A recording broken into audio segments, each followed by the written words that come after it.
അസ്സലാമു അലൈക്കും വറഹ്മത്തുള്ളാഹി വബറകാതുഹു.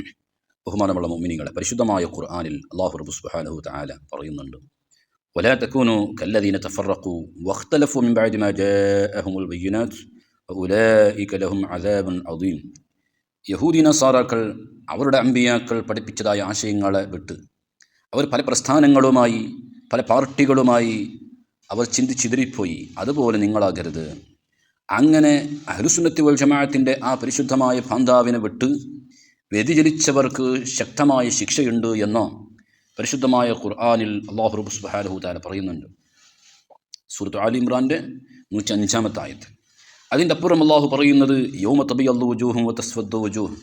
അന്ത്യദിനത്തിൽ ചില മുഖങ്ങൾ വെളുത്തതായിട്ടും ചില മുഖങ്ങൾ കറുത്തതായിട്ടും ഉണ്ടാകും. അങ്ങനെ മുഖം കറുത്തവർ ഫഅമ്മല്ലദീന സ്വദ്ദത് വുജൂഹുഹും അകഫർതും ബഅദ ഈമാനിക്കും ഫദൂഖുൽ അദാബ ബിമാ കുൻതും തക്ഫുറൂൻ. അല്ലാഹു റബ്ബ് സുബ്ഹാനഹു വതആല പറയുന്നുണ്ട്, അതേ മുഖം കറുത്ത വിഭാഗം അവരോട് ചോദിക്കപ്പെടും, നിങ്ങൾക്ക് ഈമാൻ കിട്ടിയതിൻ്റെ ശേഷം നിങ്ങൾ അഹ്ലുസുന്നത്തി വൽ ജമാഅത്തിൻ്റെ ആ പരിശുദ്ധമായ ബാന്ധാവിൽ അല്ലാഹു തആല നിൽക്കാനുള്ള അവസരം തന്നിട്ട് പോലും അത് നിഷേധിക്കുകയും നിങ്ങൾ മുബ്തദികളാവുകയും നിങ്ങൾ ആ പ്രസ്ഥാനത്തെ വിട്ടുപിരിയുകയും ചെയ്തു. അതുകൊണ്ട് ഫദൂഖുൽ അദാബ ബിമാ കുൻതും തക്ഫുറൂൻ, നിങ്ങൾ ആശയങ്ങളെ അഹ്ലുസുന്നത്തി വൽ ജമാഅത്തിൻ്റെ പരിശുദ്ധമായ ഇസ്ലാമിൻ്റെ അള്ളാഹിൻ്റെ ദീനിൻ്റെ ആശയങ്ങളെ വിട്ട് നിങ്ങൾ പല പ്രസ്ഥാനങ്ങളുമായി അഹ്ലുസുന്നത്തി വൽ ജമാഅത്തിൻ്റെ വിരോധികളായി നിങ്ങൾ പോയ അക്കാരണം കൊണ്ട് അല്ലാഹുവിൻ്റെ ശക്തമായ ശിക്ഷയെ നിങ്ങൾ രുചി നോക്കുക എന്ന് ഖുർആനിലൂടെ പറയുന്നുണ്ട്.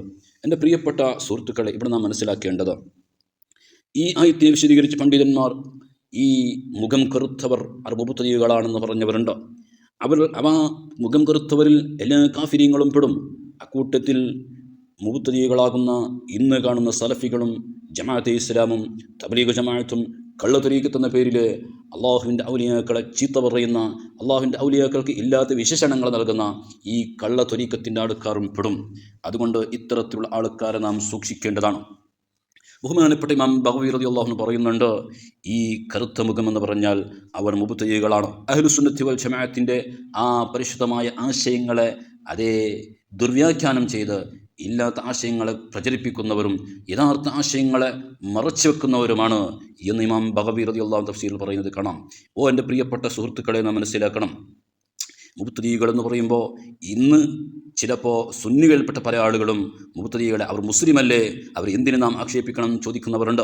അവരോട് പറയട്ടെ, ബിദഅത്തിൻ്റെ ആൾക്കാരെ സംബന്ധിച്ച് നമ്മുടെ മുൻകഴിഞ്ഞു പോയ മഹാന്മാരാകുന്ന ആ മുഫസ്സിരീങ്ങളും മുഹദ്ദിസീങ്ങളും ഉലമാക്കളും അവർ പറഞ്ഞ വാക്കുകൾ നിങ്ങൾ മനസ്സിലാക്കിയാൽ ഒരു മുബ്തദീൻ്റെ മുഖം പോലും നിങ്ങൾ നോക്കുകയില്ല എന്നത് ഉറപ്പാണ്.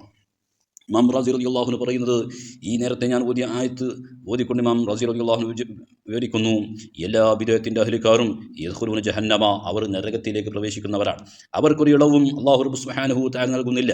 കാരണം ലിയന്ന കുല്ലഹും മുതാബിഊന ലിഇബ്ലീസ, അവർ മൊത്തവും ഇബ്ലീസിൻ്റെ അനുയായികളാണ്, ഇബ്ലീസിനെ പിന്തുടർന്ന് ജീവിക്കുന്നവരാണ് എന്ന് ഇമാം റാസി റഹ്മത്തുള്ളാഹി അലൈഹി ഈ ആയത്തിൻ്റെ തഫ്സീൽ വിശദീകരിക്കുന്നത് നമുക്ക് കാണാം. എൻ്റെ പ്രിയപ്പെട്ട മുഅ്മിനീങ്ങളെ, മുബ്തദീങ്ങൾ എന്ന് പറയുമ്പോൾ സലഫികളും ജമാഅത്തെ ഇസ്ലാം തുടങ്ങിയ പുത്തനാശയക്കാർ അവർ എത്ര നിസ്കരിച്ചാലും എത്ര നോമ്പെടുത്താലും അള്ളാഹു സ്വീകരിക്കുകയില്ല എന്ന് ഇമാം ബൈഹഖി റിപ്പോർട്ട് ചെയ്ത ഹദീസിൽ കാണാം. ലാ യഖ്ബലുല്ലാഹു തആല ലിസാഹിബി ബിദ്അത്തിൻ സ്വലാത്തൻ വലാ സൗമ വലാ ഹജ്ജൻ വലാ ഉംറതൻ വലാ ജിഹാദൻ വലാ സർഫൻ വലാ അദ്ല, അവരുടെ ഒരു സൽക്കർമ്മം പോലും അള്ളാഹു സ്വീകരിക്കുകയില്ലെന്നാണ് ബഹുമാനപ്പെട്ട ഇമാം ബൈഹഖി റിപ്പോർട്ട് ചെയ്ത ഹദീസിൽ ഹബീബ് മുഹമ്മദ് റസൂലുള്ളാഹി തങ്ങൾ പറഞ്ഞത് അങ്ങനെയാണ്. അതുകൊണ്ട് അവർ തൗബ ചെയ്യുന്നത് വരെ, അവരുടെ ബിദ്അത്തിൽ നിന്ന് മടങ്ങുകയും എന്തിട്ട് ഖാലിസായ തൗബ ചെയ്യുന്നത് വരെ അവർ ഒരാളും രക്ഷപ്പെടുകയില്ല എന്നത് കഴിഞ്ഞു പോയ മുൻഗാമികളായ ഉലമാക്കൾ ഉറപ്പിച്ച് തറപ്പിച്ച് പറഞ്ഞതാണ്. അല്ലാഹു റബ്ബ് സുബ്ഹാനഹു വതആല അത്തരത്തിലുള്ള ബിദ്അത്തിൻ്റെ അഹ്ലുക്കാരിൽ നിന്ന് നമ്മെ സലാമത്താക്കി തുറമാറാകട്ടെ. അസ്ഹാബുൽ ബിദ്അഇ കിലാബുന്നാർ, ബിദ്അത്തിൻ്റെ അഹ്ലുക്കാർ എന്ന് പറയുമ്പോൾ അവർ നരകത്തിൻ്റെ നായ്ക്കളാണെന്നാണ് മഹാന്മാർ പറഞ്ഞ ഇമാം അബൂ ഹാത്തിം അൽ ഖസായി റളിയല്ലാഹു അൻഹു അങ്ങനെ പറഞ്ഞത് കിതാബുകൾ കാണാം. അൽ ബിദഉ മഅ ഇബ്ലീസി ഫിന്നാർ, ബിദ്അത്തുകാർ നരകത്തിൽ ഇബ്ലീസിൻ്റെ കൂടെയാണെന്ന് ഇമാം റാസി റഹ്മത്തുള്ളാഹി അലൈഹി തൻ്റെ തഫ്സീർ വിശദീകരിക്കുന്നുണ്ട്. മൊത്തത്തിൽ ഞാൻ പറയട്ടെ, ഇങ്ങനെയുള്ള ബിദ്അത്തിൻ്റെ ആൾക്കാരോട് ഒരു ഇളവും അവരോട് കൈകൊടുത്ത് സംസാരിക്കുകയോ അവരുടെ മുഖം നോക്കി പുഞ്ചിരിക്കുകയോ അവർക്ക് പെൺമക്കളെ കെട്ടിച്ചു കൊടുക്കുകയോ അവരുമായി ബന്ധത്തിലേർപ്പെടുകയോ അവരുമായി സാമ്പത്തികമായോ മറ്റേത് നിലക്കുള്ള ബന്ധം നിങ്ങൾ തുടരുകയോ ചെയ്യാൻ പാടില്ല. അവരെ അഹ്ലുസുന്നത്തി വൽ ജമാഅത്തിൻ്റെ ആശയങ്ങളെ ഇഞ്ചിഞ്ചായി മുറിച്ച് അതേ അഹ്ലുസുന്നത്തി വൽ ജമാഅത്തിനെ ഇല്ലാതെയാക്കാൻ ശ്രമിക്കുന്ന അത്തരക്കാരെ നിങ്ങൾ സൂക്ഷിക്കണം. ഇല്ലെങ്കിൽ നിങ്ങളും അവരെ കൂടെ നരകത്തിലേ പോകേണ്ടി വരും. അല്ലാഹു റബ്ബ് സുബ്ഹാനഹു വ തആല അഹ്ലുസുന്നത്തി വൽ ജമാഅത്തിൽ ഉറച്ചു വിശ്വസിക്കുവാനും ഉറച്ചു നിൽക്കുവാനും അതേ ആശയത്തിൽ മരണപ്പെടുവാനും നമുക്കേവർക്കും തൗഫീഖ് നൽകുമാറാകട്ടെ. അസ്സലാമു അലൈക്കും വറഹ്മത്തുള്ളാഹി വബറകാതുഹു.